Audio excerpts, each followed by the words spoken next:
પોલીસના જણાવ્યા અનુસાર ધરપકડ કરાયેલો આરોપી ચિરાગ કુમાર રામજીભાઈ પ્રજાપતિ છે. તેને પોતાની શેરબજારનો નિષ્ણાંત બતાવી ફરિયાદીની ઓળખ મેળવી હતી.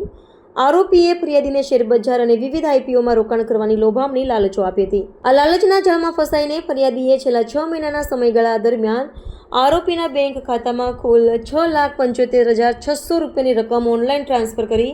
પોલીસ તપાસમાં જાણવા મળ્યું છે કે આમાંથી 70,000 રૂપિયા ધરપકડ કરાયેલા આરોપી ચિરાગ કુમાર પ્રજાપતિના ખાતામાં જમા કરવામાં આવ્યા હતા, જ્યારે બાકીની મોટી રકમ મુખ્ય આરોપી વિપુલ તળાવિયાના બેંક ખાતામાં ટ્રાન્સફર કરવામાં આવી છે. આ ઘટનાની ફરિયાદ દાખલ કરવામાં આવી હતી, જેના આધારે સાયબર ક્રાઇમ પોલીસે તપાસ શરૂ કરી. તપાસ દરમિયાન આરોપી ચિરાગ કુમાર પ્રજાપતિને પાટણથી ઝડપવામાં આવ્યો. પોલીસે મુખ્ય આરોપી વિપુલ તળાવિયાને વોન્ટેડ જાહેર કર્યો છે અને તેને શોધવાની કાર્યવાહી ચાલુ છે. આ કેસમાં બીજા આરોપી અજય વસ્તેરાને પણ ધરપકડ કરવામાં આવી છે. આરોપી ડોક્ટર રેડ્ડી ના માટે એમઆરનું કામ કરે છે, મેડિકલ રિપ્રેઝેન્ટેટિવ તરીકે.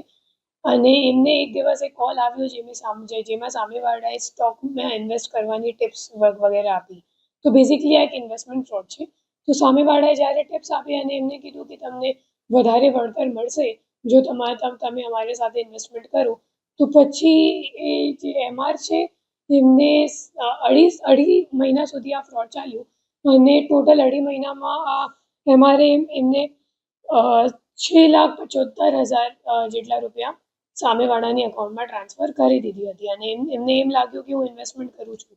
પછી જ્યારે 6 મહિના પતી ગયું અને આપણે જે ઇન્વેસ્ટમેન્ટમાં રિટર્ન મળે તો ત્યારે જ્યારે રિટર્ન મળવાની વાત સામે આવી ગયું, એની સામેવાળાએ કંઈક રિપ્લાય કે ફોન ઉપાડવાનું બંધ કરી દીધું, ત્યારે આ માણસને જાણ પડી કે અચ્છા મતલબ મારી સાથે ઇન્વેસ્ટમેન્ટ ફ્રોડ થઈ ગયું છે.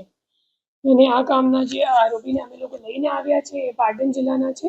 એમનું નામ ચિરાગ પ્રજાપતિ છે અને એમના ખાતામાં 1,61,000 રૂપિયા જેટલા ટ્રાન્સફર થયા હતા.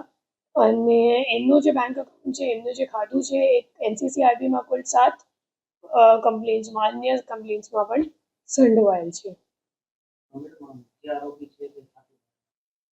એ ખાતું ભાડે આપનાર છે. એમને આપ્યું, એમને 17,000 રૂપિયા જેટલું કમિશન મળ્યું છે આ ખાતા માટે. એ અત્યારે અમે લોકોની તપાસ ચાલી રહી છે.